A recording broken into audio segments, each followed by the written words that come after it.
ಶ್ರೀರಾಮ ರಾಮ ರಾಮೇತಿ ರಮೇ ರಾಮೇ ಮನೋರಮೆ ಸಹಸ್ರನಾಮ ತತ್ತುಲ್ಯಂ ರಾಮನಾಮಾವರಾನನೆ ಕಲ್ಯಾಣಾದ್ಭುತ ಗಾತ್ರಾಯ ಕಾಮಿತಾರ್ಥಪ್ರದಾಯಿನೆ ಶ್ರೀಮದ್ವೆಂಕಟನಾಥಾಯ ಶ್ರೀನಿವಾಸಾಯ ತೇ ನಮಃ. ಓಂ ನಮೋ ಭಗವತೆ ರುದ್ರಾಯ ಶಂಭವೇ ನಮಃ. ನಮಸ್ತೆ ಅಸ್ತು ಭಗವನ್ ವಿಶ್ವೇಶ್ವರಾಯ ಮಹಾದೇವಾಯ ತ್ರಯಂಬಕಾಯ ತ್ರಿಪುರಾಂತಕಾಯ ತ್ರಿಕಾಗ್ನಿಕಾಲಾಯ ಕಾಲಾಗ್ನಿರುದ್ರಾಯ ನೀಲಕಂಠಾಯ ಮೃತ್ಯುಂಜಯಾಯ ಸರ್ವೇಶ್ವರಾಯ ಸದಾಶಿವಾಯ ಶ್ರೀಮನ್ಮಹಾದೇವಾಯ ನಮಃ. ವಿಶೇಷವಾಗಿರತಕ್ಕಂಥ ಯುಗಾದಿ ಹಬ್ಬದ ಭಗವಂತ ವಿಶೇಷವಾಗಿ ಯುಗಾದಿ ಹಬ್ಬದಲ್ಲಿ ಪ್ರತಿಯೊಬ್ಬರಿಗೂ ಭಗವಂತ ಅನುಗ್ರಹ ಮಾಡಲಿ, ಆರೋಗ್ಯವನ್ನು ಭಾಗ್ಯವನ್ನು ಧನಧಾನ್ಯಗಳನ್ನು ಕೊಟ್ಟು ಚೆನ್ನಾಗಿ ಕಾಪಾಡಲಿ ಅಂತೇಳಿ ಭಗವಂತನಲ್ಲಿ ಪ್ರಾರ್ಥನೆ ಮಾಡ್ಕೊಳ್ಳೋಣ. ಕ್ರೋಧಿ ನಾಮ ಸಂವತ್ಸರದಲ್ಲಿ ಆ ಸಂವತ್ಸರನೇ ವಿಶೇಷವಾಗಿರ್ತಕ್ಕಂಥದ್ದು. ಅಂತಹ ಸಂವತ್ಸರದಲ್ಲಿ ಉತ್ತರಾಯಣ ವಸಂತ ಋತು ಚೈತ್ರ ಮಾಸದಲ್ಲಿ ವಿಶೇಷವಾಗಿರ್ತಕ್ಕಂಥ ಫಲ ಭಗವಂತ ಎಲ್ಲರಿಗೂ ಆರೋಗ್ಯವನ್ನು ಭಾಗ್ಯವನ್ನು ಧನಧಾನ್ಯಗಳನ್ನು ಕೊಟ್ಟು ಚೆನ್ನಾಗಿ ಕಾಪಾಡಲಿ ಅಂತೇಳಿ ಭಗವಂತನಲ್ಲಿ ಪ್ರಾರ್ಥನೆ ಮಾಡಿಕೊಂಡು ಎಲ್ಲ ಮಳೆ ಬೆಳೆ ವಿಶೇಷವಾಗಿ ಆಗಲಿ ಅಂತೇಳಿ ಭಗವಂತನಲ್ಲಿ ಪ್ರಾರ್ಥನೆ ಮಾಡ್ಕೊಳ್ಳೋಣ. ಅದರಲ್ಲೂ ಆ ರಾಷ್ಟ್ರಾಧಿಪತಿಯಾಗಿರ್ತಕ್ಕಂಥವನು ಭಾಳ ಅದ್ಭುತವಾಗಿರ್ತಕ್ಕಂಥವನು ಅಂತ ಎಲ್ಲರಿಗೂ ಅನುಗ್ರಹ ಮಾಡ್ತಕ್ಕಂಥವನಾಗ್ತಾನೆ. ಅದಕ್ಕೋಸ್ಕರವಾಗಿ ಕರ್ಕಾಟಕ ರಾಶಿಯವರಿಗೆ ಆ ತಿಂಗಳಲ್ಲಿ ಕರ್ಕಾಟಕ ರಾಶಿಯವರಿಗೆ ವಿಶೇಷವಾಗಿರ್ತಕ್ಕಂಥ ಫಲ. ಕರ್ಕಾಟಕ ರಾಶಿಯಲ್ಲಿ ಏನಪ್ಪ ಅಂತಂದರೆ ಕಟಕ ರಾಶಿ ಕರ್ಕಾಟಕ ರಾಶಿ ಅವರು ಏನೇ ಒಂದು ಕೆಲಸವನ್ನು ಮಾಡಿದಾಗ ಆ ಕೆಲಸದಲ್ಲಿ ಆ ದಿನದ ಆ ಫಲ ಕೊಡ್ತಕ್ಕಂಥವನಾಗ್ತಾನೆ. ಆ ವರ್ಷದಲ್ಲಿ ಆ ಫಲ ಹೇಗಿದೆ ಅಂತಂದರೆ ಆದಾಯ ಬಂದು 2, ವ್ಯಯ ಬಂದು 2, ವಿಶೇಷವಾಗಿ ಆರೋಗ್ಯದಲ್ಲಿ ವಿಶೇಷವಾಗಿ 4, ಅನಾರೋಗ್ಯದಲ್ಲಿ ಆರೋಗ್ಯ 4, ಅನಾರೋಗ್ಯ ವಿಶೇಷವಾಗಿ ತೊಂದರೆ ಆಗ್ತಕ್ಕಂಥ ಭಾಗ್ಯ ಇದೆ 6 ಇದೆ. ರಾಜ ಪೂಜಾ ಬಂದು 5, ರಾಜ ಕೋಪ ಬಂದು 6 ಇರುತ್ತೆ. ಸುಖ 3, ದುಃಖ 3 ವಿಶೇಷವಾಗಿರ್ತಕ್ಕಂಥದ್ದು. ಅವರಲ್ಲಿ ಆರೋಗ್ಯದಲ್ಲಿ ಸಮಸ್ಯೆಗಳು ಬರ್ತಕ್ಕಂಥ ಸಮಸ್ಯೆಗಳಿದೆ. ಆ ಸಮಸ್ಯೆಗಳಿದ್ದರೂ ಆ ಭಗವಂತ ವಿಶೇಷವಾಗಿ ಅನುಗ್ರಹ ಮಾಡ್ತಕ್ಕಂಥವನಾಗ್ತಾನೆ. ಅದರಲ್ಲೂ ವಿಶೇಷವಾಗಿ ಏನಪ್ಪ ಅಂತಂದರೆ ಆದಿತ್ಯಾದಿ ನವಗ್ರಹ ದೇವತೆಗಳ ಅನುಗ್ರಹ ಅವರಲ್ಲಿ ಬಹಳ ಅದ್ಭುತವಾಗಿರ್ತಕ್ಕಂಥದ್ದಿದೆ. ಅದರಲ್ಲೂ ವಿಶೇಷ ಏನಪ್ಪ ಅಂತಂದರೆ ಕರ್ಕಾಟಕ ರಾಶಿಯಲ್ಲಿ ಹುಟ್ಟಿದವರಿಗೆ ವಿಶೇಷ ಪುನೋಸು ನಕ್ಷತ್ರ, ಪುಷ್ಯ ನಕ್ಷತ್ರ, ಆಶ್ಲೇಷ ನಕ್ಷತ್ರ, ಈ ನಕ್ಷತ್ರಗಳು ಬಹಳ ಅದ್ಭುತವಾಗಿರ್ತಕ್ಕಂಥ ನಕ್ಷತ್ರ. ಅದರಲ್ಲೂ ಆ ನಕ್ಷತ್ರದಲ್ಲಿರ್ತಕ್ಕಂಥದ್ದು ಪುಷ್ಯ ನಕ್ಷತ್ರದಲ್ಲಿರ್ತಕ್ಕಂಥವರಿಗೆ ಅದ್ಭುತವಾಗಿರ್ತಕ್ಕಂಥದ್ದು, ಆಶ್ಲೇಷ ನಕ್ಷತ್ರದಲ್ಲಿರ್ತಕ್ಕಂಥದ್ದು ಅದ್ಭುತವಾಗಿರ್ತಕ್ಕಂಥದ್ದು. ಅದಕ್ಕೋಸ್ಕರವಾಗಿ ಆ ಭಗವಂತನಾಗಿರ್ತಕ್ಕಂಥ ಸಾಕ್ಷಾತ್ ಶೇಷದೇವರ ಅನುಗ್ರಹದಿಂದ ಎಲ್ಲರಿಗೂ ಅನುಗ್ರಹ ಆಗ್ತಕ್ಕಂಥ ಭಾಗ್ಯ ಇದೆ ಅವರಿಗೆ.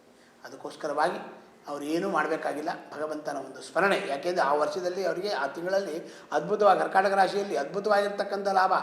ಆರೋಗ್ಯ ಸಮಸ್ಯೆ ಇದ್ರೂ ಧನ್ವಂತರಿ ನಾಮಕನಾಗಿರ್ತಕ್ಕಂಥ ಪರಮಾತ್ಮ, ಧನ್ವಂತರಿ ನಾಮಕ ಪರಮಾತ್ಮ ಯಾರಪ್ಪ ಅಂದರೆ ಲಕ್ಷ್ಮೀ ನರಸಿಂಹದೇವರೇ. ಆ ನರಸಿಂಹ ಧನ್ವಂತರಿ ಹೋಮ, ಧನ್ವಂತರಿ ಪೂಜಾ, ದುರ್ಗಾ ಹೋಮ, ಶೇಷದೇವರು, ಆಶ್ಲೇಷ ಬಲಿ ಇಂಥವೆಲ್ಲವನ್ನೊಂದು ಮಾಡಿಕೊಂಡಾಗ ಆರೋಗ್ಯ ಸಮಸ್ಯೆಗಳಿದ್ದೂ ಆ ಪರಿಹಾರ ಆಗ್ತಕ್ಕಂಥ ಭಾಗ್ಯ ಜಾಸ್ತಿ ಇದೆ. ಮತ್ತು ಅದರಲ್ಲೂ ವಿಶೇಷವಾಗಿ ಏನಪ್ಪ ಅಂದರೆ ಆ ತಿಂಗಳಲ್ಲಿ ವಿಶೇಷವಾಗಿ ಶತ್ರುಬಾಧೆ ಇದೆ. ಆ ಶತ್ರುಬಾಧೆಯೂ ಪರಿಹಾರ ಆಗ್ತಕ್ಕಂಥ ಭಾಗ್ಯ ಇದೆ.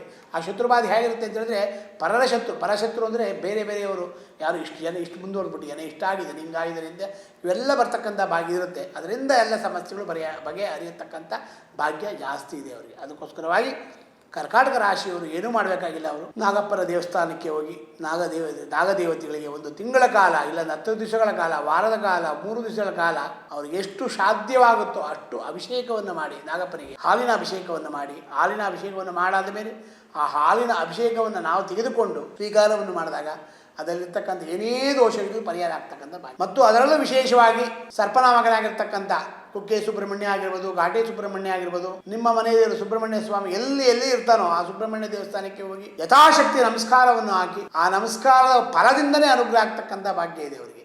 ಯಾಕೆಂದರೆ ಆ ನಕ್ಷತ್ರದಲ್ಲಿ ಕೆಲವಾರು ನಕ್ಷತ್ರಗಳಲ್ಲಿ ಏನಾಗುತ್ತೆ ಅಂತಂದರೆ ಅವರು ಮಾತು ಅವರೇ ಕೇಳಲ್ಲ, ಆ ರೀತಿ ಆಗ್ತಕ್ಕಂಥ ಭಾಗ್ಯ ಇರುತ್ತೆ.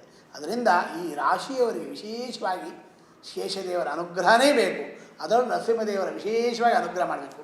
ಧನ್ವಂತರಿ ಹೋಮ ಇಂಥವೆಲ್ಲ ಮಾಡಿಸ್ಕೊಂಡಾಗ ಆ ಭಗವಂತ ಅನುಗ್ರಹ ಮಾಡ್ತಕ್ಕಂಥವನಾಗ್ತಾನೆ. ಅದರಿಂದ ಈ ಎಲ್ಲ ಕೆಲಸದಿಂದ ವಿಶೇಷವಾಗಿ ಕ್ರೋಧಿ ನಾಮ ಸಮಸ್ಯೆ ಇರೋದರಿಂದ, ಆರೋಗ್ಯದಲ್ಲಿ ಸಮಸ್ಯೆ ಇರೋದರಿಂದ, ಆರೋಗ್ಯ ಸಮಸ್ಯೆದಲ್ಲೇ ವಿಶೇಷವಾಗಿ ಇದೆಲ್ಲ ಮಾಡಿದಾಗ ರಾಯರ ಮಠಕ್ಕೆ ಹೋಗಿ ಆ ರಾಯರ ಮಠದಲ್ಲಿ ತುಪ್ಪದ ದೀಪವನ್ನು ಹಚ್ಚಿರಿ. ಆ ತುಪ್ಪ ದೀಪ 5 ವಾರ, 3 ವಾರ, 4 ವಾರ ಇಂಥ ಈ ದಿವಸ 4 ದಿವಸ, 5 ದಿವಸ, 10 ದಿವಸ ಆ ಥರ ದೀಪವನ್ನು ಹಚ್ಚಬಹುದು. 21, 48 ಈ ಥರ. ಯಾಕೆಂದರೆ ಒಂದೇ ದಿವಸ ಹಚ್ಬೋದು, ಅದು ಅಷ್ಟು ಹಚ್ಚಿದ್ರೂ 4 ದಿವಸಗಳ ಕಾಲ, 3 ದಿವಸಗಳ ಕಾಲ, 9 ದಿವಸಗಳ ಕಾಲ ಈ ಥರ ಎಲ್ಲ ಮಾಡಿದಾಗ ಅವರದೇನೇ ಒಂದು ಸಮಸ್ಯೆಗಳಿದ್ರೂ ಆ ಗುರುಗಳು ವಿಶೇಷ ಅನುಗ್ರಹ ಮಾಡ್ತಕ್ಕಂಥವ್ರಾಗ್ತಾರೆ. ಯಾಕೆ ಅನುಗ್ರಹ ಮಾಡ್ತಾರೆ ಅಂತ ಹೇಳಿದ್ರೆ, ನಾವೇನೇ ಒಂದು ಕೆಲಸ ಮಾಡಬೇಕಾದ್ರೆ ಗುರುವಿನ ಗುಲಾಮನಾಗುವ ತನಕ ದೊರೆಯದಣ್ಣ ಮುಕುತಿ. ಭಗವಂತನ ಅನುಗ್ರಹ ಆಗಬೇಕಾದ್ರೆ ಅಂತಹ ಗುರುಗಳ ಅನುಗ್ರಹನೇ ಆಗಬೇಕು. ಅಂತಹ ಗುರುಗಳ ಅನುಗ್ರಹ ಆಗಬೇಕಾದ್ರೆ ಆ ಗುರುಗಳ ಅನುಗ್ರಹಕ್ಕೆ ನಾವು ಪಾತ್ರರಾಗಬೇಕು. ಅಂತ ಯಾವುದೇ ಒಂದು ಕೆಲಸವನ್ನು ಮಾಡಬೇಕಾದ್ರೂ ಏನೇ ಮಾಡಬೇಕಾದ್ರೂ ನಾವು ದೊಡ್ಡವರು ಕೇಳ್ತೀವಿ, ಇಲ್ಲ ಈ ಥರ ಇದೆ ಅಂತ. ಆ ರೀತಿ ಕೇಳಿ ನಾವು ಒಂದು ಕೆಲಸವನ್ನು ಮಾಡಿದಾಗ ಅದರಿಂದ ನಮಗೆಲ್ಲ ರೀತಿಯೂ ಆರೋಗ್ಯ ಸಮಸ್ಯೆಗಳೇ ಆಗಿರ್ಬೋದು, ಬೇರೆ ಸಮಸ್ಯೆ ಆಗಿರ್ಬೋದು, ಎಲ್ಲ ಸಮಸ್ಯೆನೂ ಬಗೆಹರಿಯತಕ್ಕಂಥ ಸಮಸ್ಯೆಗಳಿದೆ. ಅದಕ್ಕೋಸ್ಕರ ಭಗವಂತ ಆ ಕರ್ಕಾಟಕ ರಾಶಿಯವರಿಗೆ ಆ ಭಗವಂತನಾಗಿರ್ತಕ್ಕಂಥ ಶೇಷದೇವರು, ನರಸಿಂಹದೇವರು, ರುದ್ರದೇವರು ವಿಶೇಷವಾಗಿ ಅನುಗ್ರಹ ಮಾಡಲಿ ಅಂತೇಳಿ ಭಗವಂತನಲ್ಲಿ ಪ್ರಾರ್ಥನೆ ಮಾಡಿಕೊಳ್ಳೋಣ. ಆ ಭಗವಂತ ಅವರಿಗೆಲ್ಲರಿಗೂ ಆರೋಗ್ಯವನ್ನು, ಭಾಗ್ಯವನ್ನು, ಧನಧಾನ್ಯಗಳನ್ನು ಕೊಟ್ಟು ಚೆನ್ನಾಗಿ ಕಾಪಾಡಲಿ. ಆ ಕ್ರೋಧಿನಾಮ ಸಂವತ್ಸರದಲ್ಲಿ ವಿಶೇಷವಾಗಿ ವಸಂತ ಋತು, ಚೈತ್ರ ಮಾಸ ಅದರಲ್ಲೂ ವಿಶೇಷ ಆಗಿದೆ ವಸಂತ ಋತು. ಯಾಕೆ ಅಂದರೆ ಎಂಥ ಸಮಸ್ಯೆಗಳಿದ್ರೂ ಆ ವಸಂತ ಋತುವಲ್ಲಿ ಎಲ್ಲ ಮರಗಳು ಎಲ್ಲ ನೀರಿಲ್ಲಂದು ಚಿಗುರುತ್ತಾ ಇರುತ್ತಂಥದ್ದು. ಅದಕ್ಕೋಸ್ಕರವಾಗಿ ಹರಳಿ ಮರ ಅಂತ ಕೇಳಿದಿರಲ್ಲ, ಆ ಹರಳಿ ಮರ ಚಿಗುರುತ್ತಲ್ಲ, ಅದೇ ರೀತಿ ನಮ್ಮ ಜೀವನದಲ್ಲಿ ಏನೇ ಒಂದು ಸಮಸ್ಯೆಗಳಿದ್ರೂ ಆ ರೀತಿ ಎಲ್ಲ ಹಳೆಯ ಸಮಸ್ಯೆಗಳೆಲ್ಲ ಹೋಗಿ ಒಳ್ಳೆಯ ಸಮಸ್ಯೆ, ಒಳ್ಳೆಯ ಗುಣ, ಒಳ್ಳೆಯ ಸಂಪತ್ತು ಬರಲಿ ಅಂತೇಳಿ.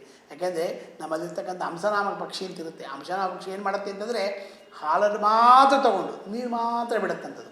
ಅದೇ ರೀತಿಯಾಗಿ ನಮ್ಮಲ್ಲಿರ್ತಕ್ಕಂಥ ಕೆಟ್ಟ ಗುಣಗಳೆಲ್ಲ ಬಿಟ್ಟು ಒಳ್ಳೆಯ ಗುಣಗಳನ್ನು ಕೊಟ್ಟು, ಒಳ್ಳೆಯ ಜ್ಞಾನ, ಒಳ್ಳೆಯ ಸಂಪತ್ತನ್ನು ಕೊಟ್ಟು ಆ ಭಗವಂತ ಎಲ್ಲರಿಗೂ ಅನುಗ್ರಹ ಮಾಡಲಿ ಅಂತೇಳಿ ಆ ಕರ್ಕಾಟಕ ರಾಶಿಯವರಿಗೆ ವಿಶೇಷವಾಗಿ ಭಗವಂತನ ದಯದಿಂದ ನೆನೆದ ಕಾರ್ಯಗಳೆಲ್ಲ ನೆರವೇರಲಿ. ದಿನದಿ ಧನ್ವಂತರಿಗಳ ಆಪತ್ತುಗಳ ಕಳೆದು ಮನೋಹರುಷವಿತ್ತು ಮನ್ನಿಸಲಿ ಬೆಳೆದಿ ನಮಗೆ ಅಂತೇಳಿ ಭಗವಂತನ ಪ್ರಾರ್ಥನೆ. ಸರ್ವಂ ಶ್ರೀ ಕೃಷ್ಣಾರ್ಪಣ.